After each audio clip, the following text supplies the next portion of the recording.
Connecting to cloud server. It is automatically recording to the cloud, apparently. Okay, cool.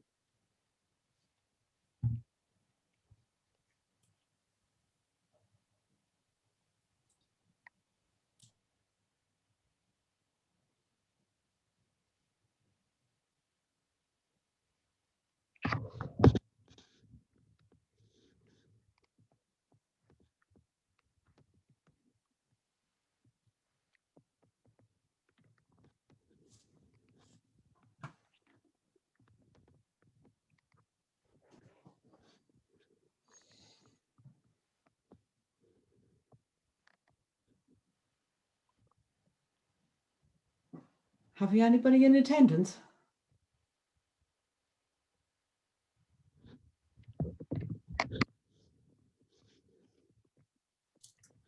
We do indeed, but the attendees don't have a chat or anything. They could just answer your questions based on. So we have a few questions saying hello. Okay, great, great. Thank you. I wasn't sure. This is my first webinar, so for all the people that I can see, you're welcome to our virtual open day. And today I'm going to give an overview of our John and Pat Hume Doctoral Award Scheme. So we have a number of awards as part of the John and Pat Hume Doctoral Awards. We have an increased scholarship of 20,500, and that makes up of a stipend of 18,500. There's 2,000 expenses, and it's open to both EU and non-EU students, and it's for 4 years. Our second type of award is 10,000 scholarship, and that's a 9,000 stipend, 1,000 of expenses, again, EU and non-EU fees, and open for 4 years. And the last type of award is a fee waiver scholarship, and that basically just covers your fees, both EU and non-EU, and that particular scholarship is open to full-time and part-time students. Now, just for anybody's attention here, how we're going to work this presentation is I'm going to go through the slides and actually give key elements that you'll have to consider when making your application. And then at the end of the presentation, we will go back, and my colleague Roxanne Paul will be here, and we will go through different elements like your personal statement and your project proposal, and we'll go through and return to slides if you require.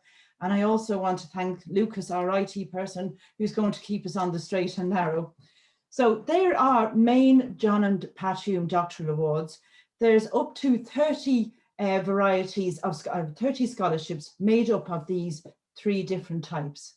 We also have Equality, Diversity and Inclusion Doctoral Awards, and they are for women in STEM, that's science, technology, engineering and mathematics. We have 2 of those, and 1 scholarship for students from the Access programme. Now the WISH are made up of 2 20,500 scholarships, that's our higher type of award, and the MAP is made up of a 10,000 scholarship, 9,000 stipend, etc.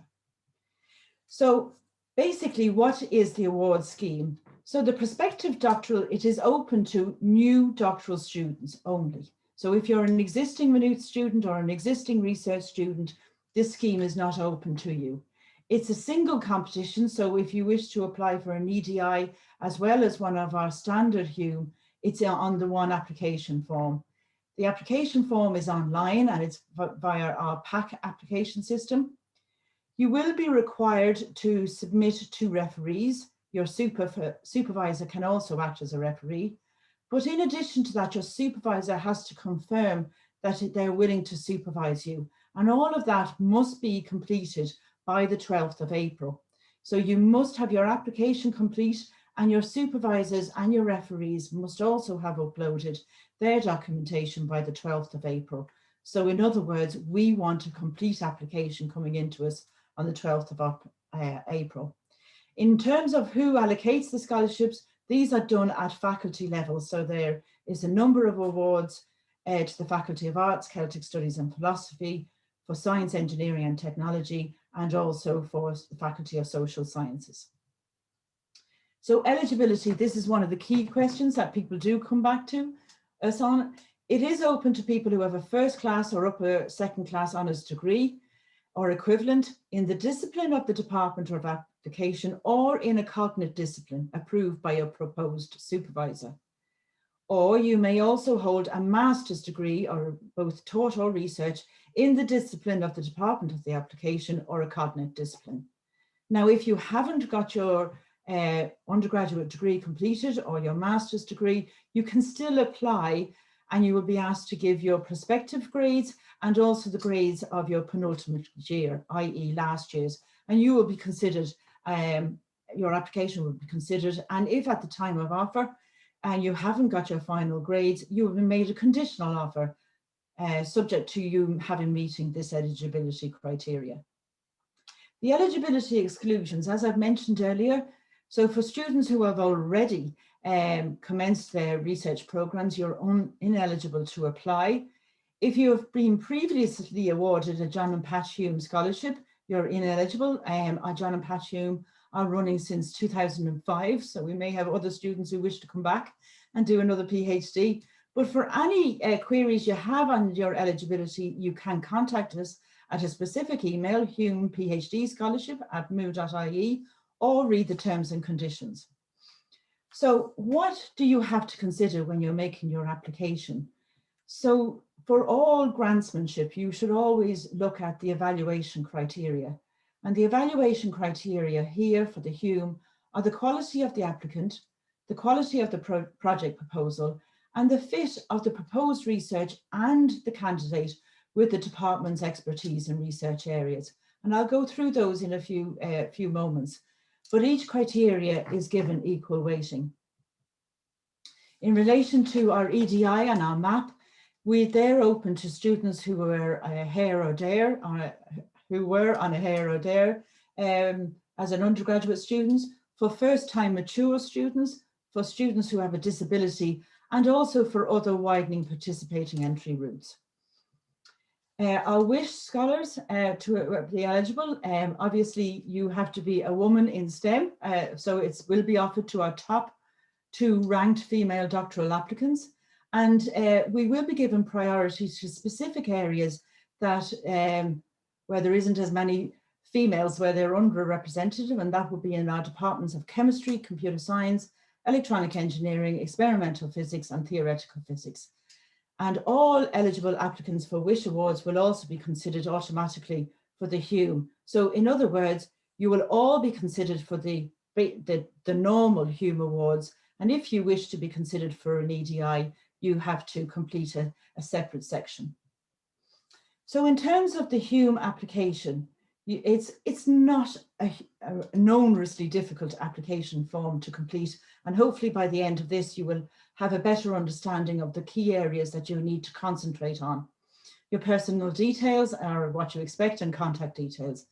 And under your current academic status, if you haven't completed your degree, or you have to put that in there as pending, but it's basically what level you're on now.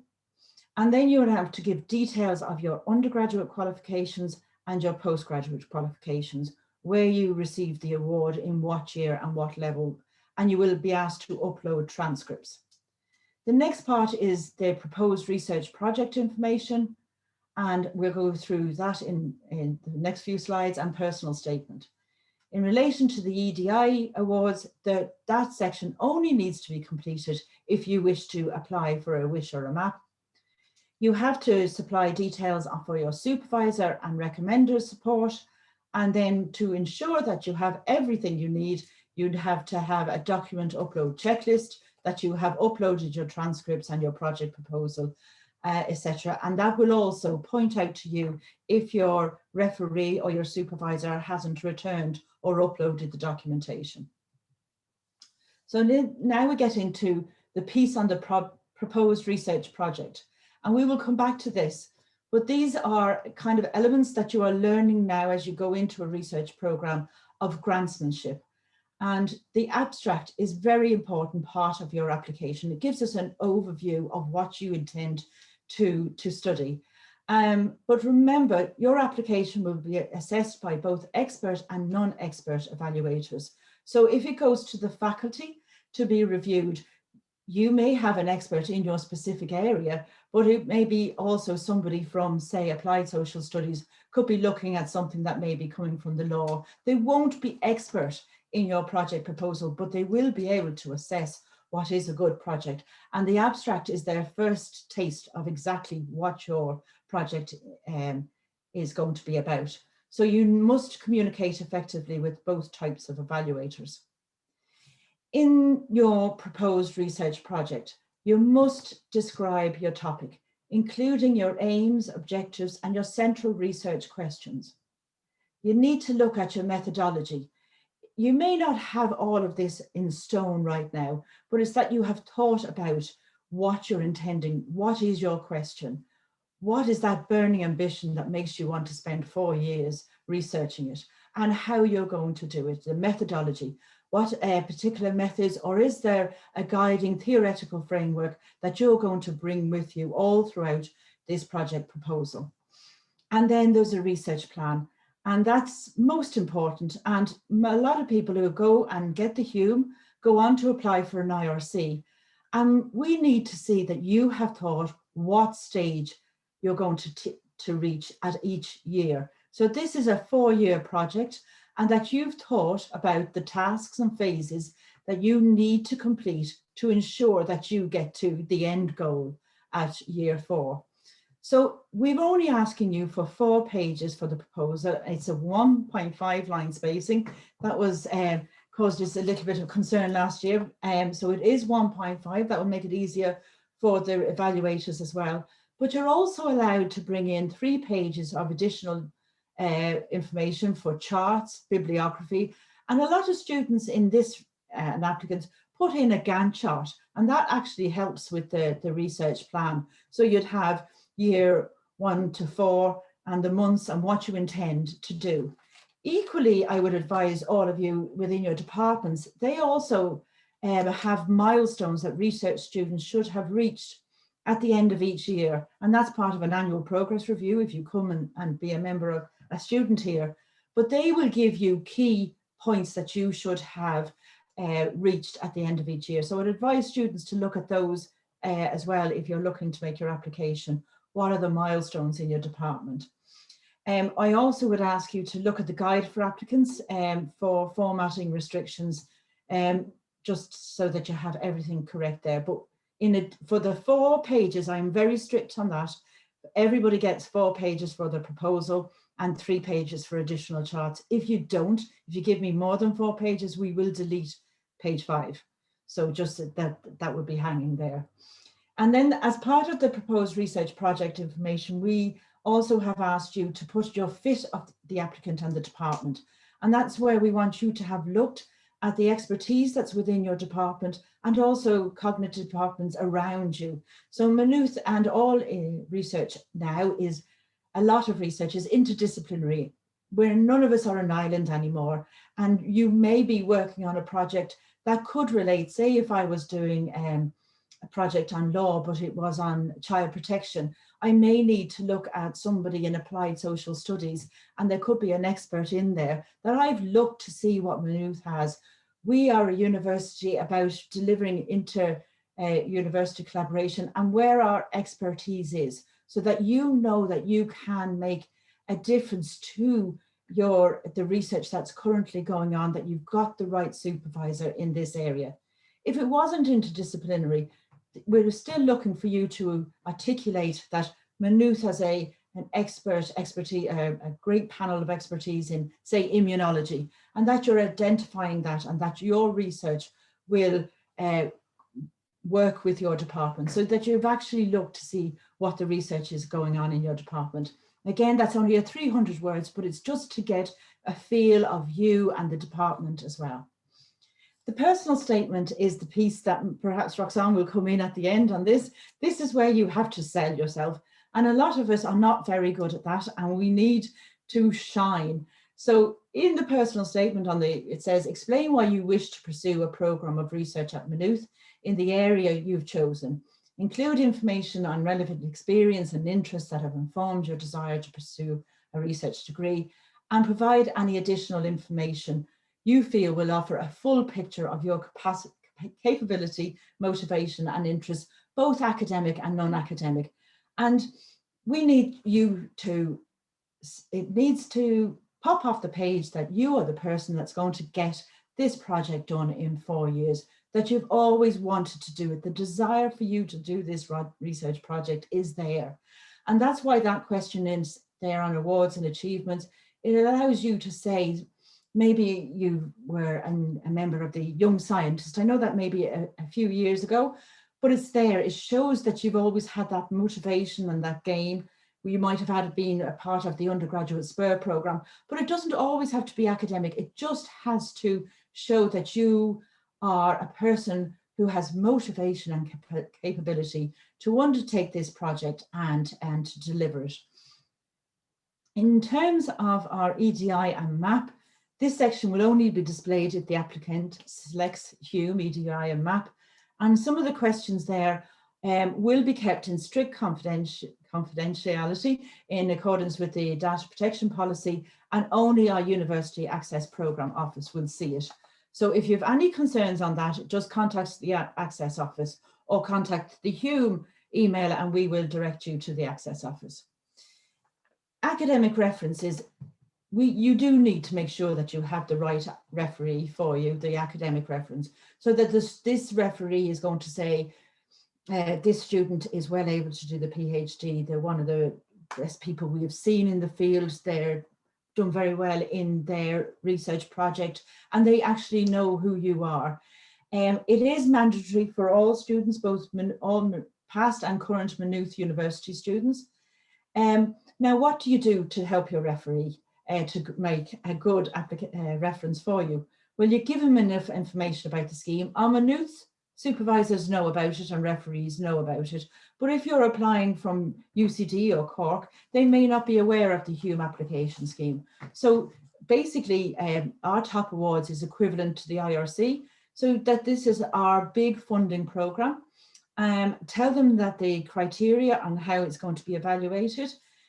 Give them your research project so that they actually know what you're writing, and they will be able to help you if there's things that they will say there's a bit of a hole there, and they would indicate where you may tighten up your research project. But more importantly, give them notice, because we're now on the 9th of March and the applications close on the 12th of April.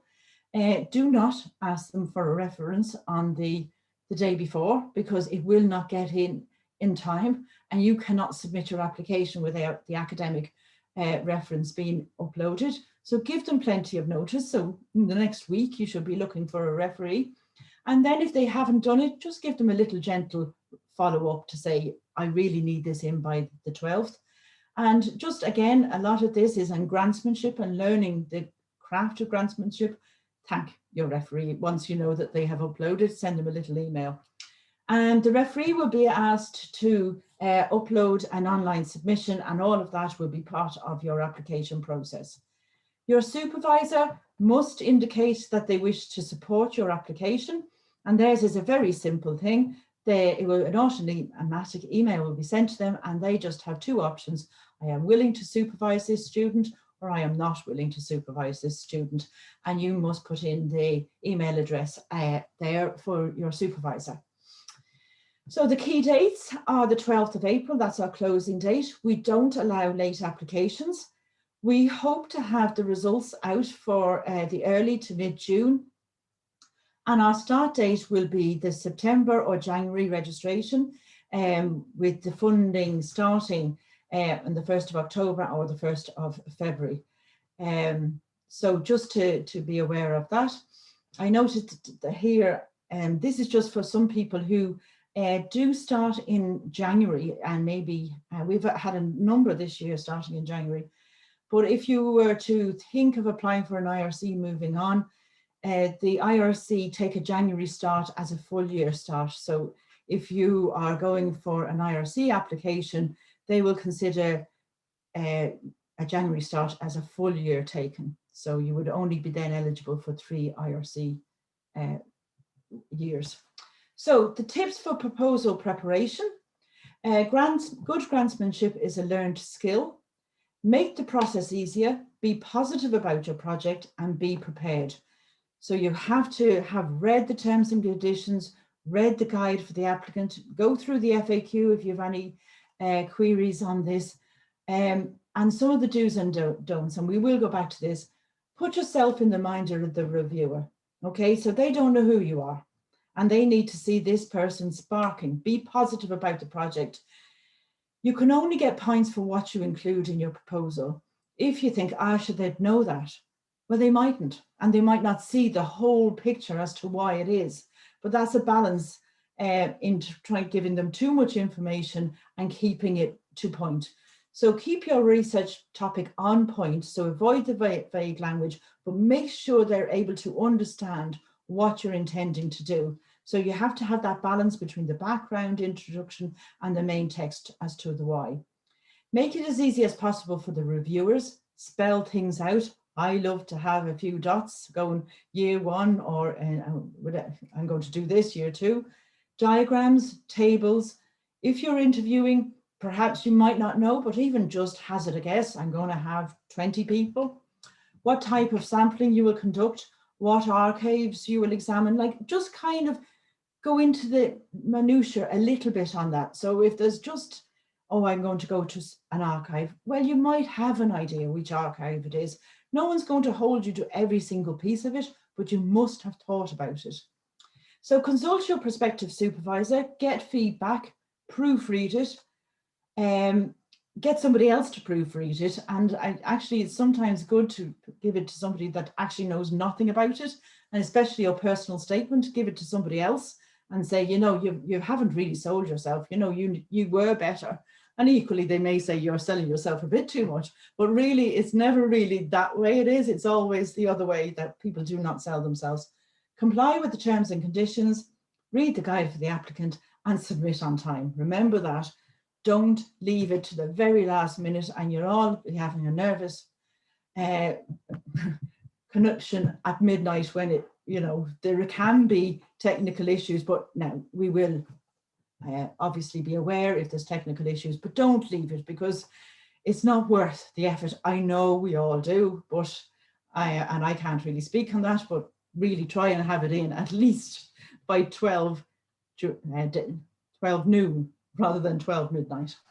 So as I said, we are on PAC.